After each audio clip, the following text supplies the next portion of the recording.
Assalamualaikum, welcome back to our channel. നമ്മുടെ ഇന്നത്തെ video എന്ന് പറയുന്നത് ഒരു സ്പെഷ്യൽ വീഡിയോ ആണ് കേട്ടോ. എന്താണെന്ന് വെച്ചിട്ടുണ്ടെങ്കിൽ കുറച്ച് പേര് പറഞ്ഞിട്ടുണ്ടായിരുന്നേ ഒരു ഇഫ്താർ വീഡിയോ ചെയ്യാനായിട്ട്. അപ്പൊ ഞാൻ വിചാരിച്ചു ഇന്നൊരു ഇഫ്താർ വീഡിയോ ചെയ്യാന്ന്. എന്റെ കൂടെ ഞാൻ മാത്രമല്ല വേറെ ഒരാളും കൂടിയിട്ടുണ്ട്. ഞാൻ കാണിച്ചു തരാം. അപ്പൊ അതിന് മുന്നേയായിട്ട് നമ്മുടെ ചാനൽ ആദ്യമായിട്ട് കാണുന്നവരുണ്ടെങ്കിൽ നമ്മുടെ ചാനൽ സബ്സ്ക്രൈബ് ചെയ്തേക്കാനും ബെൽ ബട്ടൺ പ്രസ് ചെയ്യാനും വിട്ടുപോകരുത്. അപ്പൊ നമ്മുടെ വീഡിയോ സ്റ്റാർട്ട് ചെയ്യാം. നമുക്കിപ്പോ അടുക്കളയിലോട്ട് പോവാം. അവിടെ അപ്പം കുക്കിംഗ് ഒക്കെ നടക്കുവാണ് കേട്ടോ.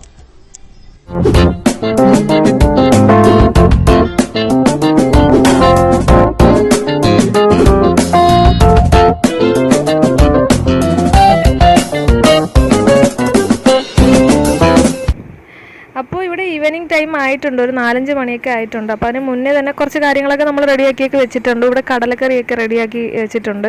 രാത്രിത്തേക്ക് അപ്പമാണ്, അപ്പോൾ അതിൻ്റെ കൂടെ കഴിക്കാൻ വേണ്ടിയിട്ട് കടലക്കറി റെഡിയാക്കിയിട്ടുണ്ട്. പിന്നെ നോമ്പ് കഞ്ഞിയും ഒക്കെ റെഡിയാക്കി വെച്ചിട്ടുണ്ട്. ഞാനൊരു 5 മണിയൊക്കെ ടൈമിലാണ് വീഡിയോ പിടിക്കാൻ തുടങ്ങിയിട്ടുണ്ടായിരുന്നത്. പിന്നെ നമ്മളപ്പോഴത്തേക്ക് തന്നെ കുറച്ച് ഫ്രൂട്ട്സൊക്കെ അരിഞ്ഞ് സെറ്റ് ചെയ്യാനൊക്കെ ഉള്ളൊരു തയ്യാറെടുപ്പിലൊക്കെ ആയിരുന്നു. അപ്പോൾ നോമ്പ് മുറിക്കാൻ വേണ്ടിയിട്ട് എന്തെങ്കിലും സ്നാക്സ് വേണ്ടേ, അപ്പോൾ അതിന് വേണ്ടിയിട്ട് നമ്മൾ സിമ്പിളായിട്ട് ഉണ്ടാക്കാൻ പറ്റിയ സംഭവമാണ് ഇന്ന് ഉണ്ടാക്കിയിട്ടുള്ളത്. അപ്പം നിങ്ങൾക്ക് കൂടി കാണിച്ചു തരാം എന്താണെന്നുള്ളത്. ചിലപ്പോൾ മിക്കുള്ളവർക്കും അറിയാവുന്ന കാര്യമായിരിക്കും. പക്കോട എന്ന് പറയും. അതിന് വേണ്ടിയിട്ട് നമ്മൾ ഇവിടെ 2 ഉള്ളി അരിഞ്ഞെടുത്തിട്ടുണ്ട്. പിന്നെ ഒരു 2 പച്ചമുളക് എടുത്തിട്ടുണ്ട്. കുറച്ച് ഇഞ്ചി എടുത്തിട്ടുണ്ട്. സ്വല്പം ഇഞ്ചിയാണ് എടുത്തിട്ടുള്ളത്. പിന്നെ നമ്മൾ കുറച്ച് കറിവേപ്പില എടുത്തിട്ടുണ്ട്. ഇതെല്ലാം കൂടി ഇട്ടിട്ട് ബൗളിലോട്ട് ഇടുക. ബൗളിലോട്ടിട്ട് നല്ല രീതിയിൽ ഉള്ളിയൊക്കെ നല്ല രീതിയിൽ ഞെരടി നല്ല രീതിയിൽ സെറ്റാക്കി എടുക്കണം.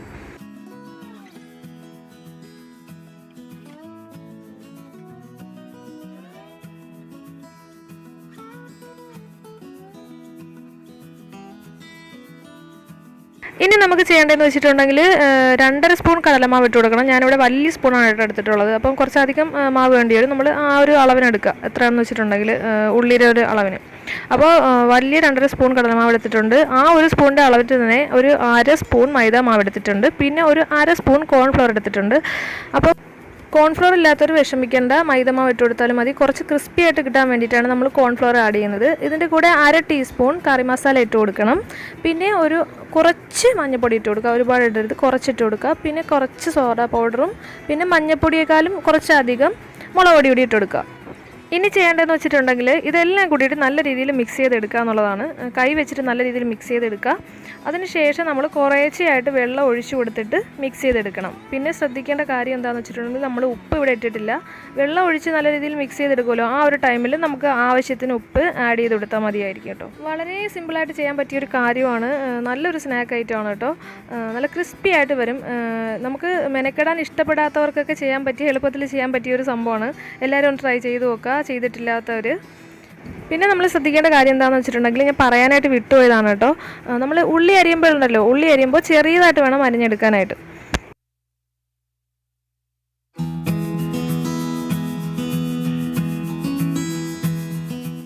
നമുക്ക് ഈ ഒരു കൺസിസ്റ്റൻസിയിൽ വേണം കിട്ടാനായിട്ട്. ഇനി നമ്മൾ ചെയ്യേണ്ടതെന്ന് വെച്ചിട്ടുണ്ടെങ്കിൽ 2 മണിക്കൂർ ഇത് റെസ്റ്റ് ചെയ്യാനായിട്ട് വെക്കണം. അപ്പോൾ നിങ്ങൾ ശ്രദ്ധിക്കേണ്ട കാര്യം എന്താണെന്ന് വെച്ചിട്ടുണ്ടെങ്കിൽ ഉണ്ടാക്കുന്നതിന് ഒരു 2 മണിക്കൂർ മുന്നേ വേണം ഇങ്ങനെ റെഡിയാക്കി വെക്കാനായിട്ട്. 2 മണിക്കൂർ വെച്ചിട്ടുണ്ടെങ്കിൽ നല്ല ക്രിസ്പി ആയിട്ട് നല്ല സോഫ്റ്റി ആയിട്ട് കിട്ടും. അതിന് വേണ്ടിയിട്ടാണ് കേട്ടോ. ഇത് നമ്മളൊരു 3 മണിയൊക്കെ ആയപ്പോൾ തന്നെ റെഡിയാക്കി വെച്ചിട്ടുണ്ടായിരുന്നതാണ്. ഒരു 5 മണിയൊക്കെ ആയപ്പോൾ നമ്മൾ കുക്ക് ചെയ്യാനായിട്ട് തുടങ്ങിയിട്ടുണ്ട്. പക്ഷേ റെസിപ്പി എൻ്റെ അല്ല, ഞാൻ ആളിനെ കാണിച്ചു തരാം. അപ്പോൾ 2 മണിക്കൂറിന് ശേഷം നമ്മളിവിടെ കുക്ക് ചെയ്യാനായിട്ട് എടുത്ത് വെച്ചിട്ടുണ്ട്. അപ്പോൾ അപ്പുറത്തെ അടുപ്പിലായിട്ട് ഉമ്മച്ചി ചീനി റോസ്റ്റ് ചെയ്യാൻ വേണ്ടിയിട്ട്, നമ്മൾ കിഴങ്ങില്ലേ അത് റോസ്റ്റ് ചെയ്യാൻ വേണ്ടിയിട്ട് വെള്ളമൊക്കെ വെച്ചിട്ട് കുക്ക് ചെയ്തെടുക്കാനായിട്ടൊക്കെ വെച്ചിട്ടുണ്ട് കേട്ടോ. അപ്പോൾ നമ്മൾ ഇപ്പുറത്തെ അടുപ്പിൽ ഒരു നോൺ സ്റ്റിക്കിൻ്റെ പാൻ വെച്ചിട്ട് ചൂടായതിന് ശേഷം എണ്ണ ഒഴിച്ച് കൊടുക്കുകയാണ്. ഞാൻ ഈ വീഡിയോ പിടിക്കുന്നത് ഒരു 5 മണിയൊക്കെ ആയിട്ടുള്ള ടൈമിലാണ്. അതുകൊണ്ടാണ് നമ്മുടെ ക്ലാരിറ്റിക്ക് കുറച്ച് വ്യത്യാസമുണ്ട്, ക്ലിയർ കുറവാണ്. അപ്പം എല്ലാവരും ക്ഷമിക്കുക എന്ന് വിചാരിച്ചിട്ട് വീഡിയോ കാണാതിരിക്കരുത്. ഓക്കെ, അപ്പോൾ നമ്മുടെ മാവ് നല്ല സോഫ്റ്റായിട്ട് വന്നിട്ടുണ്ട്. ഇനി നമുക്ക് എണ്ണ ചൂടായിട്ടുണ്ട്. അപ്പോൾ ഇതിനി അതിലേക്ക് ഒഴിച്ചിട്ട് നമുക്ക് ഫ്രൈ ചെയ്തെടുക്കാം.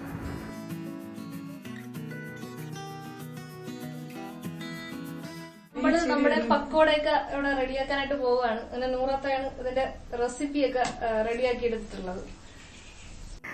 പുള്ളിക്കാരി എൻ്റെ ചേട്ടത്തിയാണ് കേട്ടോ. അപ്പം പുള്ളിക്കാരിയാണ് പറഞ്ഞത് നമുക്കിന്ന് വൈകിട്ട് എന്തെങ്കിലും സ്നാക്ക് ഐറ്റം ഉണ്ടാക്കിയാലോടി എന്നൊക്കെ പറഞ്ഞിട്ടിരുന്നപ്പോൾ ഞാൻ പറഞ്ഞെങ്കിൽ ഞാൻ വീഡിയോ പിടിക്കാം നൂറത്ത് ഉണ്ടാക്കുന്നൊക്കെ പറഞ്ഞു. അങ്ങനെയാണ് ഞങ്ങൾ വീഡിയോ ഷൂട്ടൊക്കെ തുടങ്ങിയത്. അപ്പോൾ ഇവിടെ സെറ്റായിട്ട് വന്നിട്ടുണ്ട്, നല്ല കളറായിട്ട് നല്ല ക്രിസ്പി ആയിട്ട് വന്നിട്ടുണ്ട്. അപ്പോൾ ഇത് ഞാനല്ല നൂറത്ത് ഒഴിച്ചത് കുറച്ച് സൈസ് കൂടിപ്പോയായിരുന്നേ. അപ്പോൾ ഇത്ര സൈസ് നിങ്ങൾ ഒഴിക്കേണ്ട, വളരെ കുറച്ച് മാത്രം ഒരു ഡ്രോപ്സ് പോലെ ഒഴിക്കത്തില്ലേ, അത്ര മാത്രം ഒഴിച്ചു കൊടുത്താൽ മതി. നല്ല ക്രിസ്പി ആയിട്ട് പുള്ളി വരും. ഇത് നമ്മുടെ ക്യാമറയുടെ പ്രോബ്ലമാണ് കേട്ടോ, വലിയൊരു രസമില്ല കാണാനായിട്ട്. ഭയങ്കര ടേസ്റ്റി ആയിരുന്നു, കഴിക്കാനായിട്ട് ഭയങ്കര ടേസ്റ്റിയുള്ള സംഭവമായിരുന്നു. പെട്ടെന്ന് സിമ്പിളായിട്ട് ഉണ്ടാക്കാൻ പറ്റിയൊരു സംഭവമാണ്. അപ്പോൾ എല്ലാവരും ട്രൈ ചെയ്ത് നോക്കണം കേട്ടോ. അപ്പോഴേക്കും ഉമ്മച്ചി ഇവിടെ കിഴങ്ങൊക്കെ കുക്ക് ചെയ്ത് വെച്ചിട്ടുണ്ടായിരുന്നു റോസ്റ്റ് ചെയ്യാൻ വേണ്ടിയിട്ട്. അടുപ്പിലോട്ടൊരു ചീനച്ചട്ടിയൊക്കെ വെച്ച് ചട്ടി ചൂടാവാനായിട്ടൊക്കെ അങ്ങനെ വെയിറ്റ് ചെയ്യുമായിരുന്നു. ആ ടൈമിൽ നമ്മൾ ഫ്രൂട്ട്സൊക്കെ എടുത്തിട്ട് കട്ട് ചെയ്യാൻ വേണ്ടിയിട്ട് തുടങ്ങിയിട്ടുണ്ടായിരുന്നേ. ടൈം ആയിട്ടുണ്ടായിരുന്നു, ഒരു 6 മണിയൊക്കെ ആവാറായിട്ടുണ്ടായിരുന്നു. അപ്പോൾ നമ്മൾ ഫ്രൂട്ട്സൊക്കെ നേരത്തെ കട്ട് ചെയ്ത് ഫ്രിഡ്ജിൽ സ്റ്റോർ ചെയ്യുകയാണ് ചെയ്യുന്നത്. അപ്പോൾ കുറച്ച് തണുപ്പ് കിട്ടുമല്ലോ ആ ടൈമിൽ. അപ്പം നമ്മൾ ഫ്രൂട്ട്സൊക്കെ കട്ട് ചെയ്യാൻ തുടങ്ങിയിട്ടുണ്ടായിരുന്നു.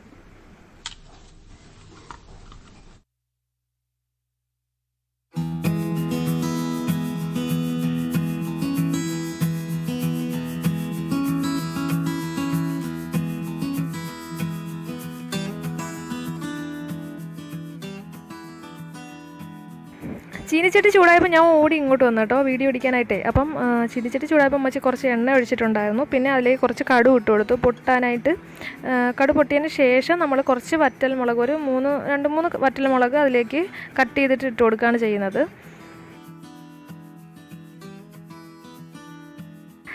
പിന്നെ നമ്മൾ അതിലേക്ക് കുറച്ച് കറിവേപ്പില ഇട്ട് കൊടുക്കും.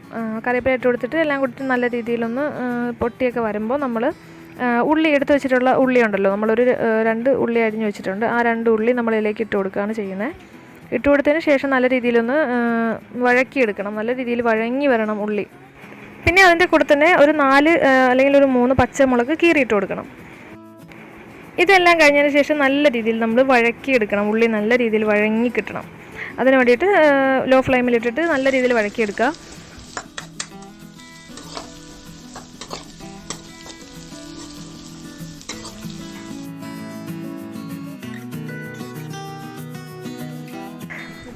ഉള്ളിയൊക്കെ വഴങ്ങി വന്നതിന് ശേഷം ചെയ്യേണ്ടതെന്ന് വെച്ചിട്ടുണ്ടെങ്കിൽ ഒരു 1/2 ടീസ്പൂൺ മുളക് പൊടി ഇട്ട് കൊടുക്കണം. മുളക് പൊടി ഇട്ട് കൊടുത്തിട്ട് നല്ല രീതിയിൽ ഇളക്കിയെടുക്കണം. ഉള്ളിയിലോട്ട് നല്ല രീതിയിൽ പിടിച്ച് കിട്ടാൻ വേണ്ടിയിട്ടൊന്ന് മിക്സ് ചെയ്ത് കൊടുക്കുക.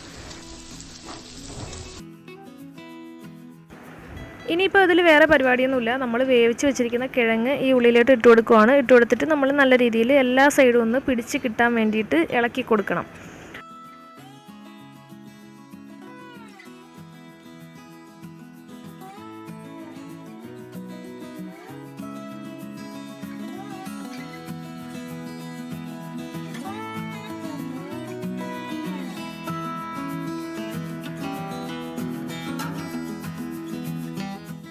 അപ്പോൾ നൂറത്ത് ഇവിടെ ഫ്രൂട്ട്സൊക്കെ കട്ട് ചെയ്തതിന് ശേഷം ജ്യൂസൊക്കെ ആക്കിയിട്ട്, തണ്ണിമത്തനല്ലേ അത് ജ്യൂസാക്കിയിട്ട് നമ്മുടെ ഫ്രീസറിൽ വെക്കാൻ വേണ്ടിയിട്ട് ക്യൂബ്സൊക്കെ ആക്കി എടുക്കാൻ വേണ്ടി ഒഴിച്ചൊക്കെ വെക്കുന്നുണ്ട്. എന്താണ് സംഭവം ഒന്നും അറിയത്തില്ല, നമുക്ക് നോക്കാം എന്താണെന്നുള്ളത്.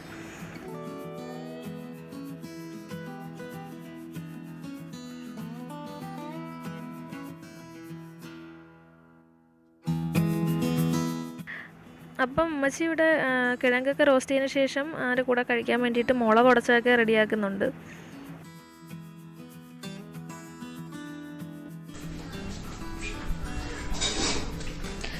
അപ്പം നമ്മൾ ഫ്രൂട്ട്സൊക്കെ കൊണ്ട് സെറ്റ് ചെയ്ത് വെക്കുവാണ്. ബാങ്കൊക്കെ കേൾക്കാനുള്ള ടൈം ആയിട്ടുണ്ട് കേട്ടോ.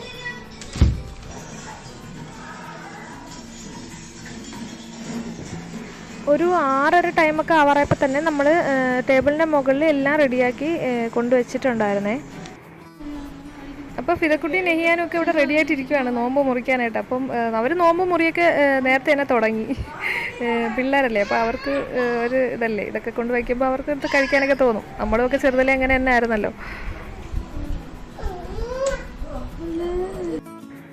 നൂറത്ത് ഇവിടെ ഐസ് ക്യൂബ്സ് ഒക്കെ ആയിട്ട് വരുന്നുണ്ട്.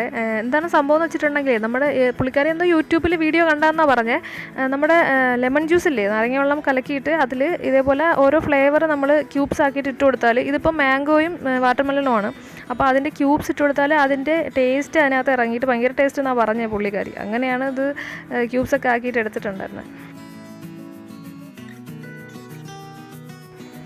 കുറച്ച് കഴിഞ്ഞപ്പോൾ തന്നെ പള്ളിയിൽ ബാങ്ക് വിളിച്ചിട്ടുണ്ടായിരുന്നു. അപ്പോൾ എല്ലാവരും നോമ്പ് മുറിക്കാനുള്ള തിരക്കിലൊക്കെ ആയി. അപ്പം നമ്മുടെ വീഡിയോ ഇത്രേ ഉണ്ടായിരുന്നുള്ളൂ. എല്ലാവർക്കും ഇഷ്ടപ്പെട്ടു കാണുമെന്ന് തന്നെ വിചാരിക്കുന്നു. ഞാൻ നല്ലൊരു ഇഫ്താർ വ്ളോഗുമായിട്ട് ഇൻഷാ അള്ളാ വരുന്നുണ്ട്. ഇതൊരു തട്ടിക്കൂട്ട് വീഡിയോ ആയിരുന്നു കേട്ടോ, എങ്കിലും എല്ലാവർക്കും ഇഷ്ടപ്പെട്ടു കാണുമെന്ന് തന്നെ വിചാരിക്കുവാണ്. അപ്പോൾ നെക്സ്റ്റ് വീഡിയോയിൽ കാണാം. അതുവരേക്കും അസ്സലാമു അലൈക്കും, ബൈ ബൈ.